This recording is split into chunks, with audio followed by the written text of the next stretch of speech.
For most of human history, the borders of nations were drawn by the sword, and power was passed down exclusively through royal bloodlines. In 1776, a group of colonists attempted something entirely different. They tried to build a nation based on a single, shared idea. You can see the exact moment they made that attempt right here in the text of the Declaration of Independence.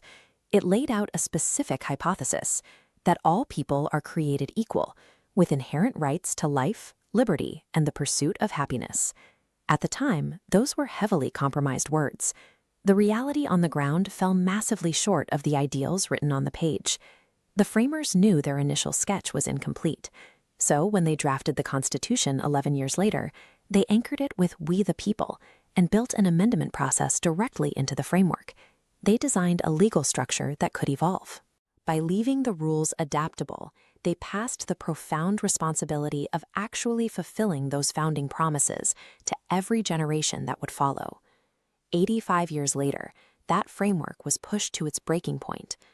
The legal protections of the Constitution collided with the brutal reality of chattel slavery, sparking a violent disruption to resolve a massive moral catastrophe.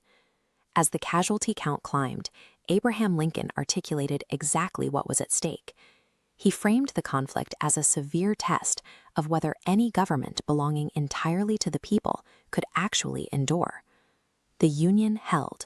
The nation survived its most brutal internal division, proving that the constitutional structure was capable of surviving extreme stress and emerging more just than before. But a surviving structure still requires maintenance. Over the next century, everyday citizens took on the grueling work of forcing the government to widen its circle of protections. Suffragists spent decades organizing and marching until they successfully secured the 19th Amendment, expanding the democratic process to include women. In the mid-20th century, leaders like Dr. Martin Luther King Jr. challenged the system directly, demanding that America hold itself accountable to its original 1776 hypothesis. It required immense grassroots courage. Citizens like Rosa Parks faced arrest and intimidation, simply for asserting their basic humanity in the public square. Organizers like John Lewis mobilized communities, putting their own bodies on the line to highlight the severe gap between American ideals and American laws. That relentless public pressure worked. It forced the passage of the Civil Rights Act and the Voting Rights Act, systematically dismantling legal segregation. The system was designed to adapt, but history shows it only does so when civic action forces the pen. While the nation negotiated its moral boundaries, its physical and technological capabilities were expanding at a blistering pace. The completion of the Transcontinental Railroad physically bound the coast together, accelerating commerce and sparking a massive wave of industrialization. By the 1940s, American factories were operating at an unmatched scale. That industrial might became the global arsenal of democracy, anchoring the international order against totalitarianism during World War II.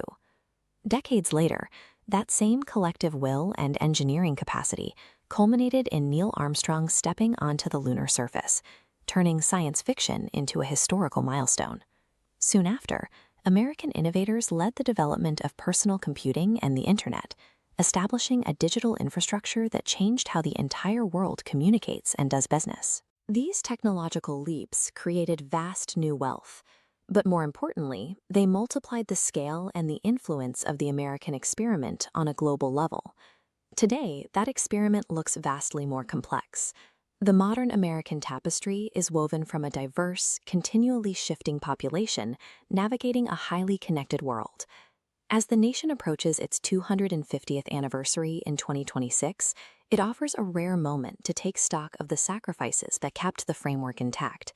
It is also a moment to recognize an uncomfortable truth. The work of building a perfectly equal society is never fully done. The brushstrokes are never fully dry. A republic doesn't run on autopilot.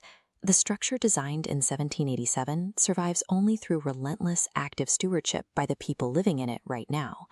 The founders provided the canvas, but it remains unwritten. It is entirely up to the next generation to decide what gets painted on it next.